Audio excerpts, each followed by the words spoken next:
The Mennonite Community Orchestra has been a part of the fabric that makes up the Manitoba music scene for nearly 100 years. Consisting of about 60 players, they are an orchestra in residence at the Canadian Mennonite University, and on Sunday, March 15th, they present their spring concert, Heroes and Helpers. To tell us more about it, I'm joined by Mennonite Community Orchestra conductor Andrea Bell. Hello there, Andrea. Hi, thanks for having me. Welcome back to Classic 107. Glad Thanks to have so you much. here on this Tuesday morning. So I think we should start with a little bit of history. The Mennonite Community Orchestra, founded back in the 1920s. Yeah. Tell us more about this group that's been around for a very long time. It's kind of amazing. There is a book written on the Mennonite Community Orchestra. It's kind of amazing, and beautiful old photos of 6 or 7 people standing around in front of the farm with a few instruments. And so basically the orchestra started as small groups getting together from different churches, different towns, in Winkler, Winnipeg, surrounding communities, and everybody would get together to make music, and that's how it all began. And then it started to become a little bit more formally organized. And I think it was about 1944. They started there was even a bit of a youth orchestra and community orchestra and more regular concerts. So it's kind of cool to think that it's 95 plus years. Yeah, It's it really kind of is. It incredible. really is remarkable, and it also speaks to just the power of music and not only music making, but bringing people together, and how important that is for people to have an outlet. There's this social element of music making as well, and like you say, they came from all parts of the southern part of the province, which is really special, I think. It's very cool. And even right now, the orchestra, we're called the Mennonite Community Orchestra, but it's not just, you don't have to be Mennonite. There's people from all sorts of backgrounds and faiths and ages too. I think it's also kind of cool how I think my youngest player in that orchestra is maybe 16. Wow. And everybody up to, we've got senior citizens too. And it's just an incredible bunch of musicians. And how cool to have where people can get together and have that huge an age range. I think it's amazing. It's very exciting. So how big is the MCO currently? It's about almost 60 members. Yeah, it's a good size orchestra. It's a fantastic orchestra. So full, strings, winds, brass, percussion, and they really are amazing. It's an incredible group to work with. I'm so honored to be their conductor. It's really exciting. So how long have you been involved with the ensemble? So this is my second season. Oh, nice. Yes. And how was the first? How was taking over the reins and It was moving fantastic, into that position? really fantastic. So we do 2 concerts a year. So we did 2 last year. We had one in the fall, and this is our spring concert. So it's kind of nice because we kind of get together and blitz it for about, I think it's like 6 or 7 weeks of rehearsals, and then do the concert. So it's kind of short and sweet, and then pick some awesome repertoire. So the repertoire is just amazing for this concert. It is really fun. And we are going to get to that repertoire in just a little bit. But first, a little bit more about you. You've been involved with the Winnipeg music community for a very long time, for the province, in fact, with Winnipeg Youth Orchestra and with Rosamond and with so much more as a music educator.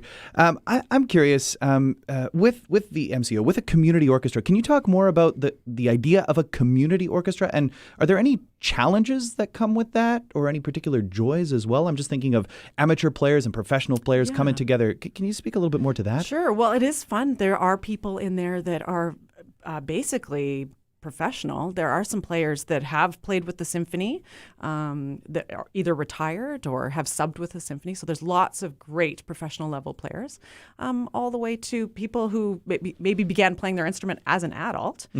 So you're never going to quite catch up to be fully pro, but still, what dedication and hard work for everybody. Like, these musicians are practicing a lot, and all the way to young people too. So there's teenagers in there that are still practicing away and trying to get their hour a day in. And Yeah. so it's different levels of players, but I love that challenge of I find that with all my different groups that I work with, youth orchestra and everything else too, there's big levels, so you got to kind of pull everybody together and find that common goal. Your orchestra in residence at the Canadian Mennonite University, I imagine, are there some student players as well? There are. Mm-hmm. Yeah, so I mean, you really do get the full overlap. And I imagine also some of the more experienced players helping along the others, and just, again, that idea of camaraderie and community being the backbone of the ensemble. So you mentioned the concert and the great repertoire that you guys have assembled for your spring concert. That's, just a couple weeks away. Heroes and Helpers. Talk a little bit about that theme. Well, as you know, Beethoven, it's 250. It's a big year about the guy. It's a I big don't know. year, Yeah, that guy. He's kind of famous. So, but yeah, so we decided definitely we should do some Beethoven, get on that train, and Beethoven 3. Actually, I don't think the Mennonite Orchestra has ever played it. Whoa, very I exciting. think there's something like that too, or it's been forever. So that's very exciting. Such a great piece. Mm-hmm. And the Eroica, of course. The heroic symphony it is. Yeah, exactly. And it's such a, I love the story of, that Beethoven dedicated it to Napoleon. Then when Napoleon declared himself emperor, scratched it out and stuff. So to the memory of, a great hero. I think that's a cool story. So it's nice to be able to sort of honor him and do that this year. Yeah, of course, in this big year, the 250th anniversary of his birth. And from there, you go in a very different direction. There's a sort of a grab bag of great orchestral pieces. It really Totally. is. Yeah. Tell us about who else is on the program. Well, the Danzon by Marquez is such a fun piece. And it's one of those ones, like, if you haven't heard it, you have to listen to it. It's just so much fun. I can't help but start to dance on the podium. It lives up to the name. Oh, I just start doing it, and you can feel it happening. So that piece became super famous when Simon Bolivar, Gustavo Dudamel. Gustavo Dudamel, right, the youth orchestra. So they took it on tour in 2007. Then all of a sudden, everybody's like, "Oh, that piece." Yeah, So we should probably do it too. Yeah, it's one of those. It's so good. It's so good. So that's lots of fun. I know and then it's full forces, right? So. Beethoven, of course, we don't have trombones and stuff like that, but this one we have full forces. There's everybody in there and lots of percussion, and it's a fun piece to play. Everybody really likes him. It really is. And then from there, you go in a very different direction with some music of Frederick Delius on hearing the first Cuckoo in Spring. Yeah. Tell us about that work and how it kind of works in with the set of Heroes and Helpers. Yeah, so that was suggested by another one of the board members, and I had never heard it. It was one of those pieces, it's just one of these little rare gems that's kind of quietly beautiful, and you can hear the cuckoo and the clarinet. Some English impressionism. Totally. That sums it up exactly. Yeah, it's just gorgeous. It's just like this beautiful little, I don't know. It's just gone. It's sort of like a meringue. It's delicious and it's gone. Sort of like a meringue. I'm going to have to use that. Exactly. Sort of like a meringue. And I think very evocative, too, of the season. I mean, this is a concert that's coming up in March. I mean, we're hoping for spring around that time. Spring. That's I know. Interesting. We're at the end. We're at the end of February.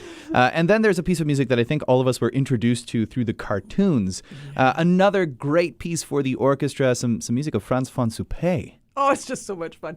Like Cavalry Overture is a riot. It's so much fun to play. We have such great brass players too. So, it is just delightful to play it with all these fantastic brass players we have in the orchestra. It's incredible.